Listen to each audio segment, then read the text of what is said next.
It's the Happy Families podcast. It's the podcast for the time-poor parent who just wants answers now. It can be very, very easy in our busy lives to just kind of think that everything's going well. But what I've noticed is we've been really intentional about slowing down and coming together in close confines is that the connection has actually strengthened. And now here's the stars of our show, my mum and dad. It's the Happy Families podcast. This is Justin and Kylie Coulson, the parents of 6 children, founder of happyfamilies.com.au, and Fridays are the best day of the week because, well, 2 things. Number 1, the podcast is all about this idea of I'll do better tomorrow. How can we learn from the week that was so that we can be better parents, be more intentional, more reflective, more engaged with our families? And number 2, on a personal note, because we're living apart at the moment, I get to come and hang out with you and the kids.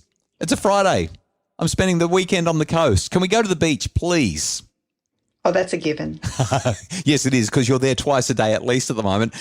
This is why the move is happening, by the way, so that we can spend more time having these moments. Hey, for those of you who are new to the podcast, our podcast numbers are a reflection of individuals, people, families who are listening to the podcast to make their family happier. And we've seen a really marked increase in the number of people who are listening to the podcast this year. We're so grateful to you for being here. If you're fairly new to the podcast, every Friday we reflect on what's happened in the week and find ways that we can do more of the good stuff and less of the bad stuff. And it's a fairly short podcast really today because I want to get up the coast. I want to jump in the car and come and be with you. So Kylie, tell me, when you reflect on the week that was, is there anything that's really stood out to you in terms of how you can be better tomorrow? Anything that's jumped out at you as a learning? The thing that stood out to me the most this week as we've navigated being in small confined spaces is that the kids for the most part are actually getting on better. Wow. It's been a little bit of an experiment on my part.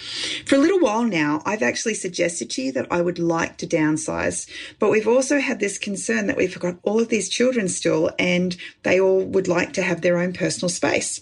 Yeah, so for context, it's probably worth mentioning, we currently have a home that has 6 bedrooms. 6 bedrooms is a big house, right? And you're now in and obviously multiple bathrooms to go along with those 6 bedrooms. You're now in a 3-bedroom flat that has a bathroom and a toilet, and that's it. That's right. And that's so a massive downsize.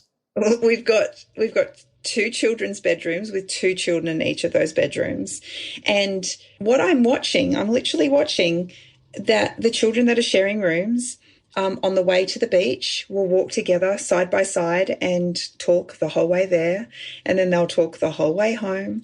They're in the water and they're spending time together. The big kids are looking after Emily because she's still 7, but is just loving being in the surf. Her confidence and her, ability to navigate the surf at the moment has just exploded. It's been amazing watching it, and just watching the way the girls are navigating it has been such a delight. So that reminds me of a story. We have some friends who moved to the United States from Brisbane a number of years ago. They were going across for 2 years for work for the dad, and they made a similar choice. They moved from a really large home into a townhouse in Pennsylvania. So there were 3 bedrooms. They had 3 children with them and only 1 living area. And they talked about how during that 2 years living in that 3-bedroom townhouse with 1 living area, they were kind of on top of each other all the time, but it was good for their family. They learned to get along. And we started talking about downsizing after that with the idea that maybe kids don't need their own bedrooms. Maybe it's good for them to be close to one another, to bond, to attach themselves to their sisters, to their family members. And it sounds like that's kind of what's happening for you. Am I reading that right? Yeah, it's interesting. I think that for children who are, socially driven, it's very easy for them to get their social fix.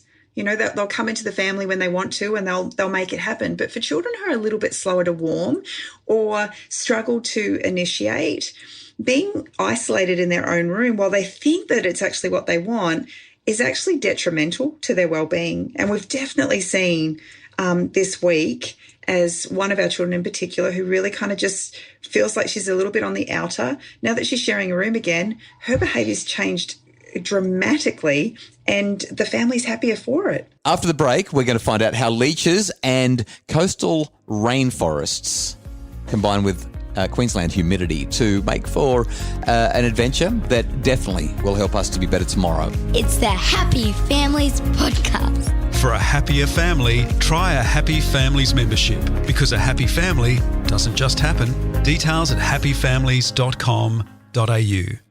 It's the Happy Families Podcast, the podcast for the time poor parent who just wants answers now. And today we are sharing our reflections of the week that was. And we're doing it via Zoom because Kylie's on the coast and I'm in Brisbane, but not for much longer. The last weekend that I was with you on the coast, we caught up with some people that we don't know really well, but they were really welcoming when they found out that we were there. We've got a pre-existing relationship with them, and they said, hey, every Sunday afternoon, we go for a really nice, easy walk in the hinterland. We kind of step into the rainforest and just explore somewhere beautiful. And maybe you'd like to join us.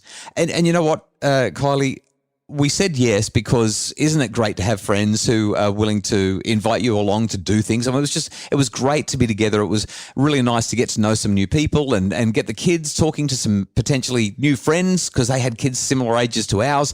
But the reality is it was hot. In fact, it wasn't just hot, it was humid, like stinking, sweaty, gross humid. And once we got there, we discovered that they didn't really know where they were going. We had no idea where we were going.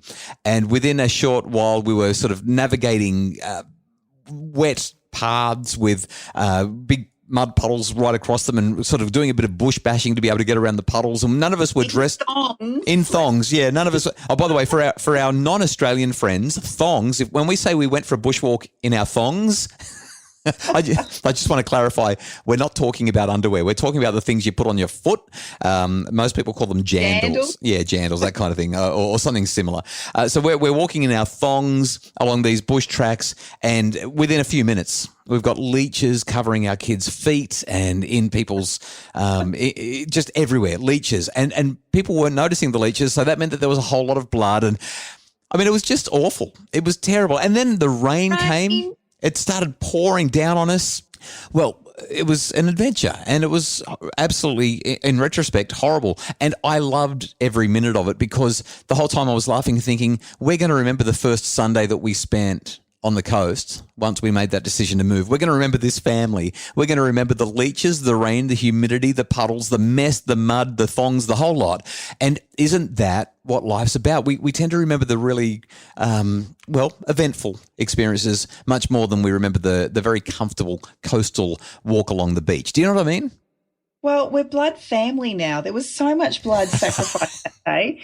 We are just attached to each other now for life. So the take-home message, life is an adventure, and even if you don't feel like it because you're tired and it's humid and the weather's wrong, sometimes just getting out there and doing something is fabulous. That's my take-home message. And Kylie, I'm guessing, what's your take-home message when you think about this whole let's get everyone sharing rooms again?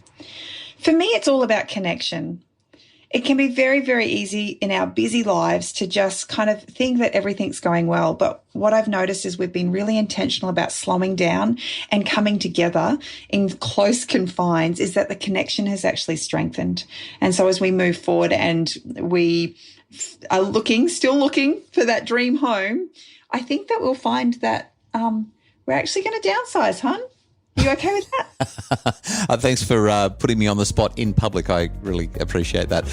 The Happy Families podcast is produced by Justin Rulon from Bridge Media. Craig Bruce is our executive producer.